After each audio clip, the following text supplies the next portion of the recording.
Americans continue to worry about their own personal finances, and electoral politics are not helping.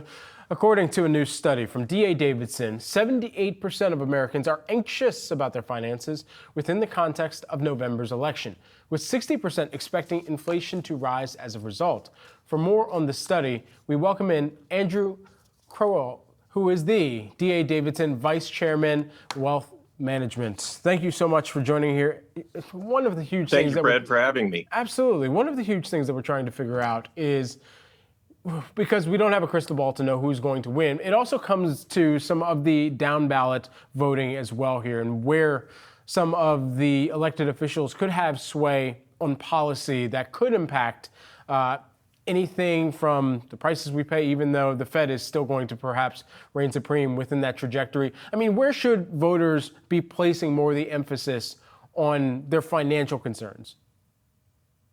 Well, it's a great question. You know, we have an unusual year this year with the presidential election in that it's the immediate president and the immediate past president who are the two front-running candidates. So investors and Americans have some insight as to the policy distinctions between both administrations. And I think with the tight election polling so far, investors are just uncertain about what the outcome is going to be. And it was kind of shocking that 85% of those Americans that we surveyed said that they were anxious about the election outcome and how it would impact the financial markets. So the uncertainty is palpable.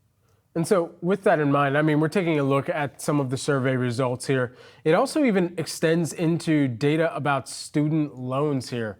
I mean, what is the net impact that people should be or could be expecting there?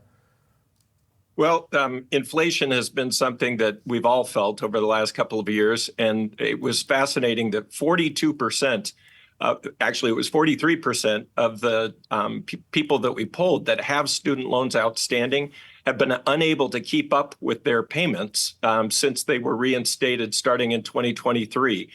We saw other things like 47% of those that we surveyed are currently not contributing to their retirement plans. And then we had almost a third, 32%, that said they don't even have any retirement savings at all. So persistent inflation is impacting people in the pocketbook, and they're making choices. And unfortunately, they may be sabotaging their long-term savings by not contributing during this time period. And so there's also one stat that really jumped out to me here. 40% of Americans who have a second job got one in order to afford basic expenses. This comes back to what we were just discussing in the affordability and the cost of living right now. Just help us kind of walk through the mindset that consumers are really navigating right now with regard to employment and wages offsetting the higher cost of living. Well, you said at the top of the segment, 60% of those that we polled said that they expect the election outcome to cause an increase in inflation. Shocking to me. I don't know if that's because they anticipate more fiscal spending or they just persist.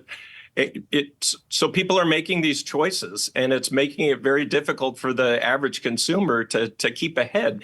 That stat that you cited about second jobs, 42% of those who have second jobs took them on in the last year.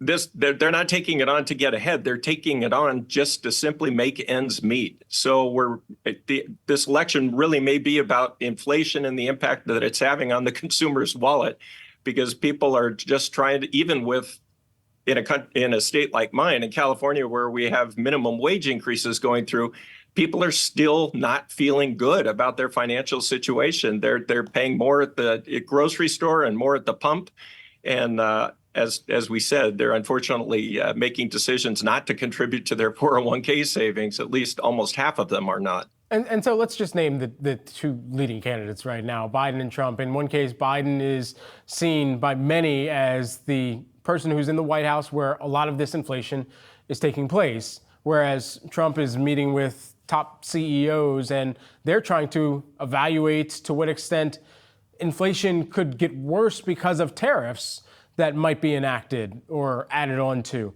So all this in mind, where do you believe Americans are placing even more emphasis?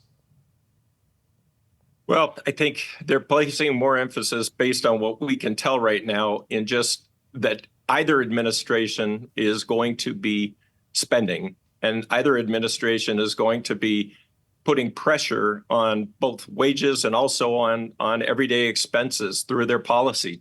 So it's a question of will investors take a long-term approach and take a look at their own personal financial situation and make a decision to prioritize their own saving for the future. If starting later doesn't help you get ahead as much as starting early and being consistent with it, even if your initial contributions are smaller. So I think investors and Americans, as they go to the polling place this fall, they're really going to have to take a look at their long-term future and which candidate they believe is going to best help them get to their own financial goals through their policy actions. And, whereas a few years ago, it was all but a foregone conclusion, we thought that in 2025, a lot of these Tax Cut and Jobs Act provisions were going to be sunsetting. Now it's not so certain. And so we've seen some of our investors running to make some estate planning changes just because they know what the limits are now and they want to take advantage of them now because they don't know if they're going to change in the future or not. So it's really a question of, do I have my own personal financial plan in place? Am I working it with an advisor? And am I being intentional about making decisions today that will help me achieve my longer term financial goals, no matter who's in the White House? Certainly. Andrew Crowell, who is the D.A. Davidson Vice Chairman of Wealth Management. Thanks so much for taking the time here with us today, Andrew. Thank you, Brad.